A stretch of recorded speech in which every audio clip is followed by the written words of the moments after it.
O alumínio, o mercúrio, o cádmio, o níquel, o arsênico, isso é um problema seríssimo. Teve uma época, por exemplo, só para você ter uma ideia, que a gente colocava chumbo na gasolina, né? Tinha gasolina com chumbo. Hoje foi tirado do mercado, mas por muitos anos, até que se descobriu o dano que o chumbo vinha fazendo na população. Peixe, por exemplo, ele vem contaminado com mercúrio. Nos rios, no Brasil, onde se fazia garimpo, o garimpo usa o mercúrio. Os amálgamas que as pessoas têm na boca, que são feitas predominantemente de mercúrio. Tem mercúrio, tem prata, tem estanho, mas tem predominantemente mercúrio.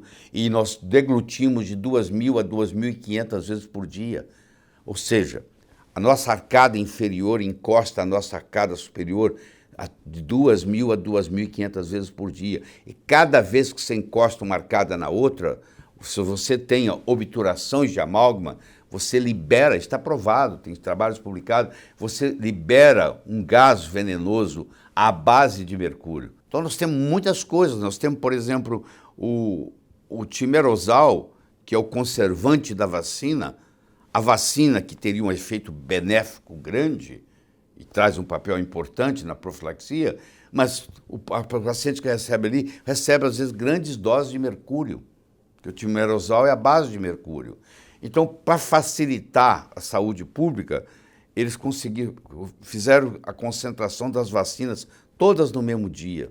Isso, na minha opinião, é um grande erro, porque elas tinham que ser feitas assim: você toma uma vacina hoje, daqui um mês você toma outra, daqui um mês você toma outra. Muitos derivados do petróleo entraram na nossa vida. Você imagina uma mulher acaba de tomar banho no final do dia, da noite, para se preparando para dormir, e ela passa um creme na pele. E aquele creme tem substâncias derivadas do petróleo. E essas substâncias derivadas do petróleo, nós chamamos em medicina de xenobióticos. A palavra xeno, que vem do grego, significa estrangeiro, estranho, não pertence. Então, um xenobiótico é uma estrutura que não pertence à vida, ela é estranha à vida. E ela geralmente são derivados do petróleo. Ela entra no nosso corpo, ela tem uma ação de estrogenicidade. O que quer dizer isso? Elas se comportam como hormônio feminino estrogênio. Aí a mulher passa a ter um excesso desse hormônio feminino estrogênio, que na realidade não é um hormônio, ele mimetiza só, e ele entra no receptor do estrogênio, e ele provoca um excesso de estrogênio, entre aspas, no corpo, levando a ganho de peso e levando a celulite, causada por uma intoxicação por um produto externo. Uma mamadeira, por exemplo, até bem pouco tempo, as mamadeiras brasileiras, quando colocadas no micro-ondas, ainda tem muitas por aí, e aquecendo o leite para a criança, na hora que você aquece a mamadeira, e aquela mamadeira libera bisfenol A e fitalato. Bisfenol A e fitalatos têm ação de estrogenicidade. Eles entram no seu corpo, têm uma dificuldade enorme de sair, ficam ali atuando como hormônio. Então, uma criança recém-nascida faz isso, ela ganha peso. Hoje existe no mundo uma epidemia de obesidade em crianças com menos de 1 ano de idade. Só falta você me dizer que estão fazendo menos ginástica. Não, tem nada a ver. Criança de 6 meses não faz ginástica. Eles realmente estão recebendo esse veneno.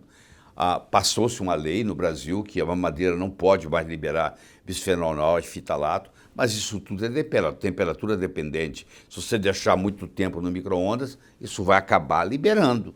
E aquela mamadeira que era para nutrir o seu filho, agora virou uma mamadeira venenosa, porque ela vai prejudicar, ela vai intoxicar de uma outra forma. Você deve ter uma garrafinha de água no carro.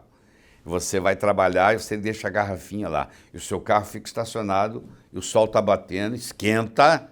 No final do dia você vai lá, abre o carro, ele está quente. Aquele calor fez liberar na água o bisfenol A e o fitalato. E você toma aquela água, porque disseram para você que você tem que se hidratar, só que você está ingerindo toxinas, você está ingerindo veneno. O que é o junk food? o junk food, o fast food. O que é o fast food? O fast food é você tirar a fibra do alimento. Claro que do ponto de vista logístico fica fácil. É fácil de congelar, é fácil de transportar, ficou mais leve, mas tirou a fibra, que é um nutriente essencial. Mas os Estados Unidos nunca vai dizer que ele é um nutriente essencial, porque os Estados Unidos hoje, na realidade, ele se exporta só 3 coisas. Ele exporta entretenimento, provavelmente o último filme que você assistiu foi americano. Ele exporta material bélico, tanques de guerra, armas de guerra, e ele exporta alimento. Ele não pode dizer que o alimento dele está doente, mas todo mundo que recebe o chamado SAD, que é o Standard American Diet, que hoje compromete o mundo inteiro. Por exemplo, o Japão, poucos 3, 4 anos atrás, abriu em Tóquio, pela primeira vez na história, um hospital para cirurgia bariátrica, ou seja, a obesidade já chegou no Japão, e o que causa obesidade é essa comida mórbida que nós comemos. Tem que tomar cuidado, porque pode ter um veneno, como, por exemplo, o monossódio glutamato, que é permitido por lei ser colocado nos alimentos, dá um sabor maior aos alimentos. Você vai naquele restaurante que você gosta daquela sopa, ou você gosta daquela batatinha frita, você fica viciado nela. Na realidade, você não está viciado na batatinha frita. Você está viciado no monossódio glutamato que está sendo colocado na batatinha frita, que vai lesar sobremaneira a sua microbiota intestinal, vai ser absorvido, vai para o seu cérebro, é uma excitotoxina, e se o seu filho come aquela batatinha frita com certa frequência, ele começa a ter problema na escola. Ele começa a ter déficit de atenção, ele começa a ter hiperatividade pela alimentação. Não adianta eu ficar dando para ele Ritalina. A solução não está na Ritalina. A Ritalina é um remédio que vai remediar.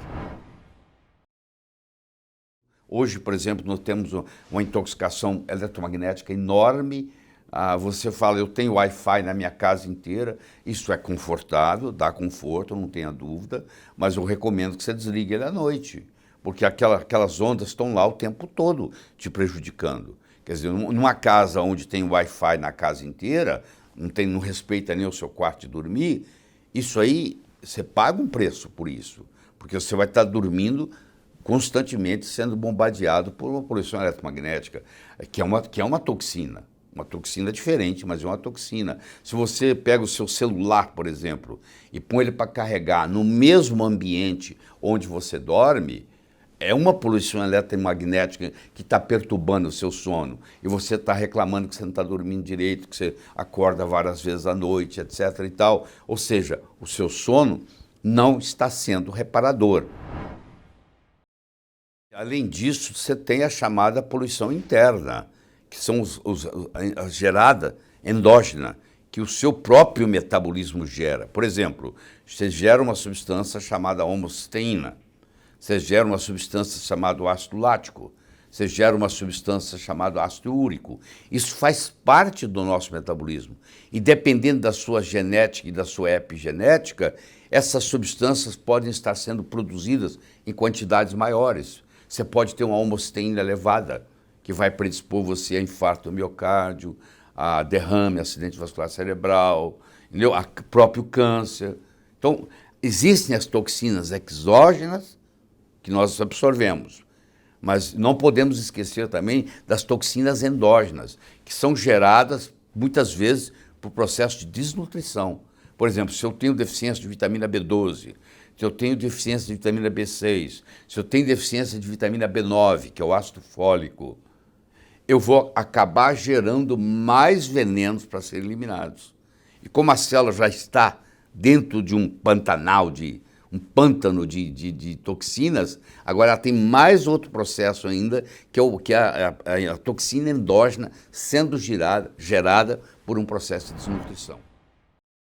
Você saber como é que está saindo as suas fezes faz uma diferença enorme. Então, se você passa o papel higiênico e não sai nada, significa que você está nota 10, a sua microbiota está equilibrada. Aí você fala assim, eu não tenho nada no intestino, eu vou ao banheiro 2 vezes por dia. Isso não quer dizer absolutamente nada.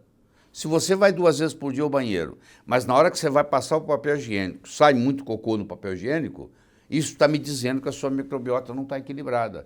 Equilibrar a microbiota é quando você está igual um cão saudável. Você termina de evacuar e o seu ânus está limpo.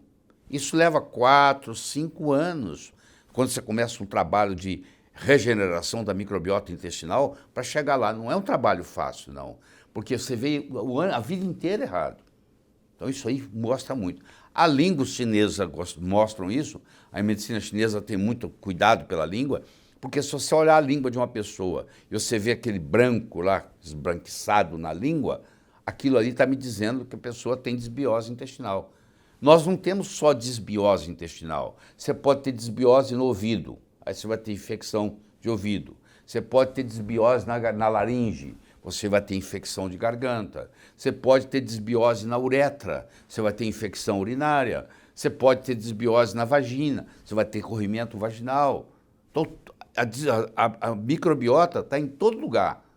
Ou tudo onde tem mucosa tem microbiota. E é diferente. A microbiota do seu nariz é diferente da microbiota da sua faringe, que é diferente da microbiota do seu intestino.